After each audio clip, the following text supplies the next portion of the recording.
Hi everyone, this is Callie. Welcome back to my channel. I'm so excited you're here today. I'm sharing 2 cards using some Waffle Flower products from the October 2023 release.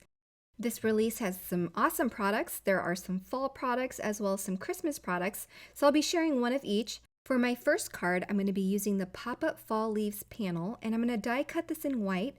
As you can see, it cuts out some nice little dot details into each of those leaves. And there is a coordinating stencil, so I'm using my 6x6 grip mat here. As you can see, it's well stained and well loved. I'm going to use the grip mat to hold down my cardstock as well as my stencil. Once everything is in place, I can go ahead and ink blend this. Something new and exciting about this release is they are releasing some new shader brushes. These brushes are titled with a plus, so I'm assuming that the plus indicates improvements. Now, what are the differences? Just from looking at them, there are no differences. They look exactly the same, but I can tell you that from touching the bristles, they are softer, and from the feel of them, there are less bristles. So because there are less bristles, or because the bristles are softer, they bend better. So they're more buoyant, if that makes sense.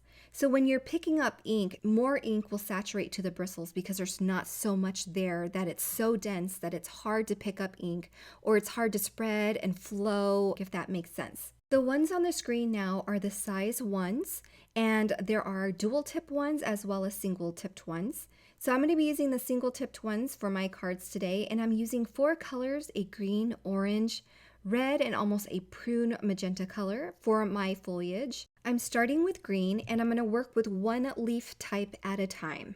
So this is a more simpler leaf design here that I'm starting with. So I'm starting with green at the base, and once I finish with all of that similar leaf type, then I'll move on to a second color to blend the more maple shaped leaves.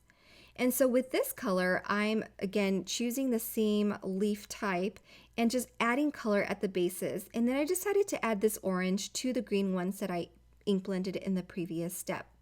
This is a single stencil, so if you're concerned about colors bleeding, which I'm not too worried about because all of the colors I'm using blend well together and they're fall foliage colors.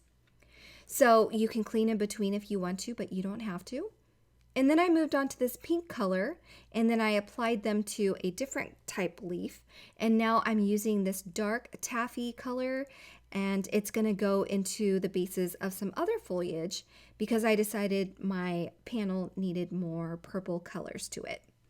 So anyway, I'm working one color at a time and then filling in the leaves where I feel like it needs more color, or I wanted more gradient, more blend, adding a deeper concentration of color if I feel like it. And these brushes are great for it because they're smaller and you can do more detail work with them. So I removed my stencil and we have a beautiful gradient of colors for our fall foliage. And I did trim down my panel to clean up the sides and make sure that my panel is centered with the foliage in the center. And then I splattered it with some gold Fine Tech paint.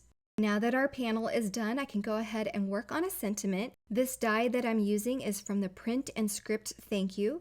So there are thank you dies in a script pattern as well as a printed pattern. And I'm using just the word thank in the printed pattern. And I've die cut the word thank 3 times to stack in black. Then I'll adhere that to a gold layer to kind of coordinate with the gold splatters that we have in the background. Now before adding this to a card base, I wanted to back my panel up to some dull pink cardstock from Simon Says Stamp. It coordinates with that taffy ink really well, that deep purple magenta color. And that magenta color is going to peep through the holes on the fall foliage on the front of the panel. And then once we zhuzh up all these leaves, you'll be able to see that magenta from underneath this panel a lot better. So I'm just using a craft pick and I'm just going to bend up the corners of the leaves on the maple ones. I leave the other ones because there's not much room there to zhuzh it up. So I am just going to do a few here and there. When I'm happy with how that dimension looks, I can go ahead and apply my die cut sentiment thank. Now because I didn't use the word you, it was because I was planning on using these sub-sentiments here. They're pre-printed sub-sentiment strips. And I'm going to take one that says thank you so much.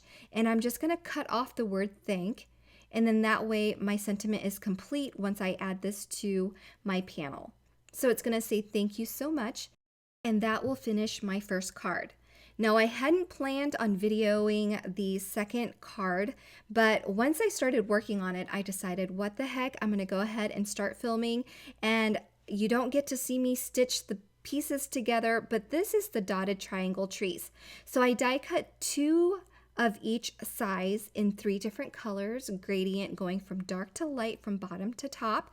And so I stitched down the center using some gold thread, and then I added a glitter star at the top there. So once I folded all the layers towards the center, you get this really dimensional tree on a card.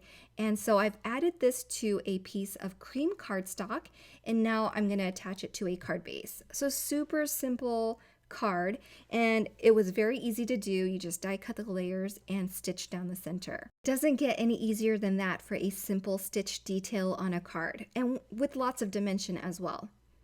For the sentiment, I'm stamping and embossing a sentiment from the Dotted Labels Christmas combo. And I say combo because it comes with coordinating dies. And these dies are going to add some stitching or dotted details as well, so it's going to coordinate with our tree. So here's the die. There are several that coordinate with the different sentiments from this stamp set and die combo. So this is just one of them. Okay, so now we're just going to finish here with some 3D foam squares again to attach our sentiment, and that finishes my second card. So here you have a very simple card, but it's got so much dimension and interest to it. It's such a great design. I love these dotted triangle trees. Okay, so that finishes my 2 card designs for today. If you're interested in any of the products that I use, be sure to check out the links below. I'll have more details on my blog as well, and that is linked below too. Thank you so much for stopping by, and have a wonderful day. Bye, everyone.